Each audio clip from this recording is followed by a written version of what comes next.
What's up guys, Derek here, back for another VOD review. Today, doing a Boxbox VOD review. Boxbox sitting at 1200 LP, got that nice 1-2-3 2.0 AVP on the day. You know, when Boxbox is locked in, he's a fantastic player. He can be very, very high challenger, compete with the best, and looking like he's locked in on this patch. And interesting, because he's not like playing in any tournaments or anything like that, but I think he's just doing it for the love of the game, for the love of the grind. Today, we are watching Boxbox for a specific reason, though, not just because he's a beast, but because he played a comp that got buffed pretty precipitously this patch, one that I wanna watch and I wanna yap about here, and I think if you are in a spot to play it, you should be seriously considering it. So we throw in the early Piltover here, not necessarily to, I mean, really just to kind of check what our options are. We don't want to commit to anything immediately because we don't know if this is, hey, maybe it's a T-Hex game. I mean, we have IE plus a lot of good stuff here. If we do play T-Hex, you want to take something very different than if you want to play something AP. And matters get even more interesting when we do get access to this first augment we have here in the middle, Double Trouble here. So Double Trouble, for the majority of this set, I don't think people really had a good understanding of how to play it. They were not that interested in it. And then over the past few patches and really just the last while, people have realized, wait, this augment, when played from the correct spot, is really, really solid with the buffs that have come to a lot of these Double Trouble units. So we're going to start off here with just the Piltover units, but this is not what we're going to play for. And we're not even going to be playing an AD comp, which is why we take Continuum Cogs. The two variants of Double Trouble that are really solid right now. Yeah, Boxbox going to team planner one out here, which is this Mal's Double Trouble comp. The idea is that this board has a pretty tight synergy net, 5 units, 5 traits in here, and then obviously you can fill out double Mal's and then double tank here on level 7 very nicely. So it's a very, very nice kind of tight net of units that you can just play.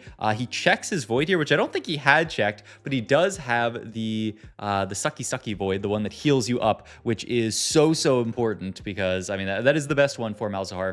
If you have Adrenaline, you cannot really play this comp. If you have Spikes, you probably can, but it's definitely worse than the Leeching Nucleus. So really nice for Boxbox, and yeah, I mean, for the rest of the stage, we're just gonna be chilling. Honestly, I do at some point want to do a VOD of the Targon Double Trouble comp where you play double Zoe, double Iona, because that comp also got buffed pretty hard this patch, but I haven't found a good VOD of it yet. It certainly seems like if you're taking Double Trouble, this is the line that you want to be playing into. And also, I guess you might say, okay, why this comp? Why now? It was already solid on last patch, and then Mal's received a pretty solid buff at 3-star at All-Star levels, I believe.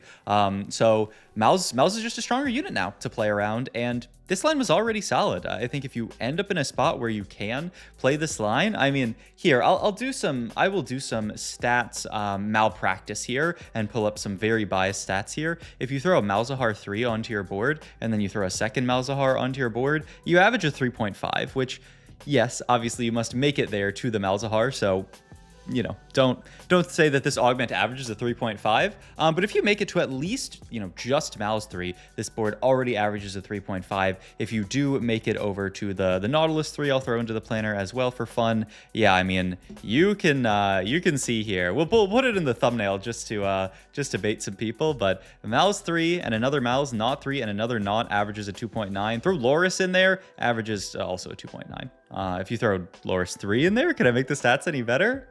2.44. Okay, I'll put 2.4 in the thumbnail, because I mean, it is very real that, you know, once you get to this setup, if you are able to get to there, the comp is insane. Now the question is, can we make it there? How do we make it there?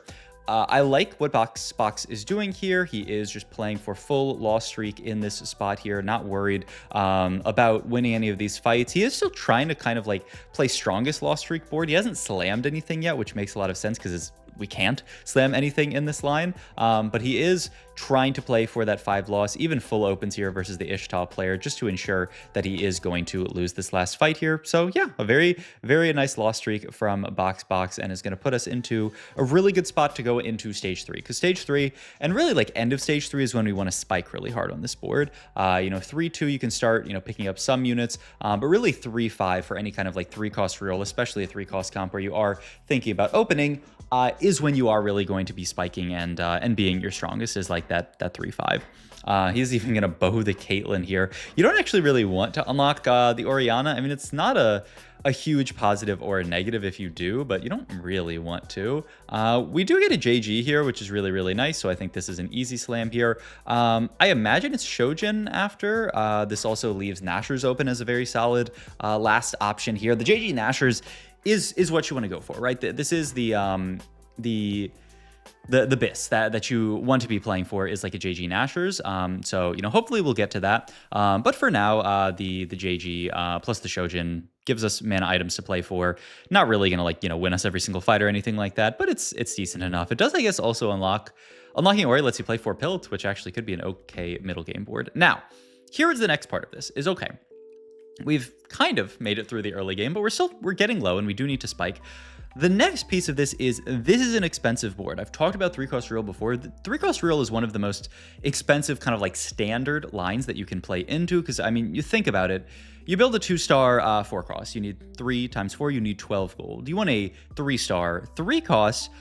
You need 9 copies of a 3-cost unit. So you need 27 gold for just one, right? Just hitting the Malzahar 3. 27 gold for that carry there. And you multiply this by the fact that we don't just need Malz, we need Malz 3, and we need another tank 3-starred. So that's 54 gold. And then if you want to hit all of them, you're going up to, what is that, 71 gold?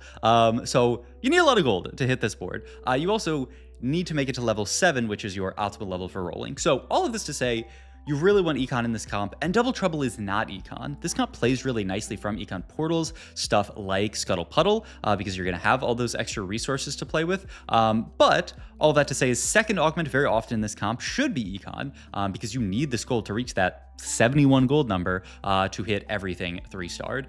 So yeah, that is the idea here. Pandora's Bench, I think, is the best kind of econ option here for us. Explosive Growth will get you to 7, but it's a little delayed, and it's going to overlevel us a little bit, I think. Yeah, I mean, actually, if we spent nothing on leveling, it wouldn't overlevel us, but it's a bit sketchy here. So we'll pick this up, throw out an Acceleration Gate. Sure, yeah, I mean, it'll help us kill some units. I wonder if it's actually even something else, just because how often is Kate double casting here? Because the thing is, you're not going to play 4 Pilt on this comp under most circumstances. It's very, very unlikely that you are going to get there. It's actually 81 gold. Yeah, quick maths failed me. There, I was like, 71 doesn't seem right. And yeah, it turns out when you add numbers, you got to add numbers. So yeah, we're going to sit here on this board for now, but it doesn't really matter what 4 Piltover mod that we take in this spot. You're only ever going to play 2 unless you get the spat. If you get the spat, then you can think about. I actually played a game on ladder a couple of days ago where I ended up getting Piltover spat, added 4 Piltover, which felt really nice to the board, because then you can like take a tank Piltover mod and then Piltover the Nautilus, which was pretty cool. I had the Gigantification Ray, Nautilus, and obviously the Loris getting Gigantification there as well, which was kind of sick, low-key. On Carousel here, we'd love to pick up something like a Seraphine. Because we can't, I think we are just going to grab the Nashers component here. The only scary thing about this is this does mean that we're dedicating 6 components to backline items. We only have 1 frontline component, so we're going to have to pray for a little bit of help from Mortdog to get us to some frontline items, or we will be very, very in a rough spot econ-wise. But yeah, gonna go level 7 here. We do have the Nautilus here. I do think it's very appropriate to roll relatively deep on this round, just because if you hit something like a Dr. Mundo 2, then you get a lot of value out of that. We do pick up the Seraphine. We're gonna fit the Malz in here. Don't quite have the whole board figured out yet at this point. We've picked up a lot of stuff here, and once again, we get to hold Mundo pair to roll, and we don't really need that much more gold this game. We just need enough gold to reach our board, but we don't really need to be like super rich this game. We've reached level 7, which is we don't need to even really go level 8 in this comp. Everything fits on 7, and we want to really hit our 2 stars so we can start rolling those. We have the GP pair that we can hold on to here. We hit the Mundo that we are going to hold on to. Play the Loris here. And interesting that he's going to opt to not play the double Malz here right now, and he's going to opt to just kind of peepo sit on this board for one more round. I think I definitely would just be very tempted to throw Nautilus on the board, throw double Malz onto the board here, drop out of 4 pilt, and just, you know, play basically the whole board at this point. The only downside is we don't have another copy to get to everything. We can only play double Malz, double Knot, but we don't actually have everything that we want in this spot, but that's okay. I do hit a Sejuani too, which, I mean, at least type we can reforge that. We can re-roll it. We need to do that right now, actually. Oh, okay, and he does do it last second here. Very, very nice. A little scary, but we do make it to the Sejuani 2 that we are re-rolling here, which is huge, right? The second this hits something like a Malz, we will be so much stronger here. And gonna opt to hold another pair of 3 costs. So Boxbox playing this this double trouble perfectly and does get rewarded for it. He hits a Malz, and all of a sudden we're up to 6 Malz, 7 Malz even. Wow, this is huge. And yeah, we can just play this board. We're missing the Joseph Gath here, which is actually a pretty big point. It's a little scary here. Spirit Visage must be the make here, so we will take this, slam this here. I mean, honestly, just any Void unit would be really good to get that leeching, but yeah, this is the only kind of sketch thing about our spot here is we're missing Cho here, and we need to find Cho sooner rather than later, because, I mean, he ties all these traits together. He's Jug and he's Void on this board. Last dog here, can't really be any of these. Worst case, we take Malicious, I guess, but that sounds awful. Oh, we do hit Malz, so I think maybe we can think about Malicious now. I still wouldn't mind just a decent combat here. Can't be either of these. Is it ever Arcane Victory? I feel like gold is not that valuable here. I'd low-key would just take Arcane Victory here, but I kind of expect him to take Malicious. Oh, hold. I think this is, I love this. I love this pick here. I don't think we need that much more gold in this spot. And we do actually find the Cho'Gath here, which is a huge hit. I mean, look, we've already hit Malz. This should stabilize our board really, really hard. At this point, it's not a matter of how much gold it is. It's just kind of a matter of how much time we have to roll for these 3 stars. I mean, we are, what is that, 4 Lorises and only 2 Knots at this point. But I mean, we're rolling 2 3-star 3 costs. So it's it'll be pretty quick to hit everything once we reach there. And also, I feel like Arcane Victory actually was huge here. So pretty nice. It ended up CCing in a really, really cool way for our setup here. And yeah, Boxbox just going to opt to, I think this makes a lot of sense as well. Just roll deep this round because we're holding onto all these pairs. Doesn't really matter for 0 gold here. Picking up these upgrades is going to accelerate our ability to roll and hit our 3 stars. So I think this makes perfect sense here. The board should be quite strong for this stage here. On stage 4, especially rotating into people like this who are carrying like a Belveth 1, this Malz 3 is just going to farm. I mean, this is Malz 3 ahead of schedule, I would say. We were pretty fortunate with how the Double Trouble or the Pandora's Bench ended up rolling us into Malz's, so that's pretty nice for Boxbox here. Tank item we must take off Carousel here. We are going to take the Rod for Ionic Spark to get that tank item plus MR Shred here. So, I mean, a really, really nice pickup for us because we are lacking in that. This comp does not have any kind of inherent heal cut or MR Shred, so you definitely do want to be building both of them. The kind of important thing is that you can't really build either onto Malzahar. I know it's tempting because he is one of these units that has a lot of small instances of damage. So you would think, you know, Void Staff, Morello would be good on him. And they might even be good in the stats. I believe I have checked the stats and they're pretty good. But when Malz is your primary carry here, you cannot afford to turn item slots into these items. You really need to turn item slots into damage so that Malz actually can kill units. It's actually a pretty rough fight for us there. We rotate into the Warwick, who we can't CC with our Arcane Victory because he has Titans. We do hit a lot here, and we're gonna just have to, yeah, make this here and continue to roll here. Getting close. And he's just gonna opt to play the double low risk here, just to make his board slightly stronger for the second. Tanks. This comp is pretty interesting. Nautilus tends to be the main tank for this comp, but you can definitely, they're pretty interchangeable, right? If you hit Loris 3 before Nautilus, you should certainly itemize the Loris 3, but if you had your pick, it would normally be Nautilus here, and now we do have our Nautilus here, so we can just do this, field the Naut. He almost, for a second, he was like, oh, let me reforge, reroll this Nautilus, but then just chills on this. We also do have another Malz here, so we could go for, how sick would it be to go for double Malz 3? But yeah, probably not. I think we just need to find our stuff here. And we do, wow, we hit Loris here. This is huge for us. And so then the last thing we need to do is push level 8 here. We can make the Sunfire Cape. The only downside is this forces us to make Hodge as our last item here, which I don't really love, but Heal Cut is pretty necessary. I mean, this is like not horrible onto our main Malz actually. You know, he has crit scaling via Nashers, via JG. You know, this is a fight where we'd actually like the Hodge. The thing is, we don't actually really need the extra healing that much because we have leeching. But I mean, it's not actually that bad. I wonder if he does at any point want to just switch items around a little bit. But I mean, we've made it to the board, 20 HP. This happens a lot in this comp, where you make it to this board and you're very, very, very low. And I think a lot of people are probably afraid of that. And they're thinking, oh my God, he's 20 HP. Is he going to die? But the thing is, we've reached our 81 gold board. We have, you know, reached these 3 stars, which are also very, very difficult to hit. The only people that are really going to out cap us at this point are people who are hitting, you know, 2-star 5 costs, really, really capped level 9 and 10 boards. No 4-cost board should out cap us at this point. I mean, we're playing 3-cost real. This board should out cap very, very just standard, you know, 4-cost level 8 boards. So we should be fine for the majority of stage 5. And even, you know, late stage 5, as long as we're not fighting like super capped, like 2-star 5 cost, 2-star 5 cost, 2-star 5 cost boards, we will be winning a lot of those fights. So you really just have to, you know, be afraid for the people who obviously hit stuff like 3-star 4 costs. That will be enough to beat us. We can actually go for our own 3-star 4 costs using Pandora's Bench. Only reason that that's going to be a little difficult this game is we are quite broke, so probably not going to be able to fully go for that. I think I'll just take the tank item here, the anima here, and then you can move over the one of these items to Loris here. I guess I would move Sunfire over to Loris here. We do even hit Seraphine too, which is pretty... Oh, no. I don't like this. I don't like this. I think we should certainly just put the main tank item on our main tank, who is Nautilus here. I guess the upside is that Loris will eat aggro when he dashes in, so I guess that's the reason. You know, I could actually see this the more that I think about it, because Loris, when he dashes in, he does taunt. You did see the Loris didn't tank that hard for Nautilus here, but the idea is like normally you want the tank items on the main tank, and then the secondary tank is going to be kind of protected by the main tank, and then you can put these aura items on the secondary tank. It's funny because Loris is not able to really do that because he taunts. So if you throw Sunfire onto him and he dashes in and dies, well, then your Sunfire's gone. So okay, actually, I could see this actually. The more that I think about this, the more it makes sense.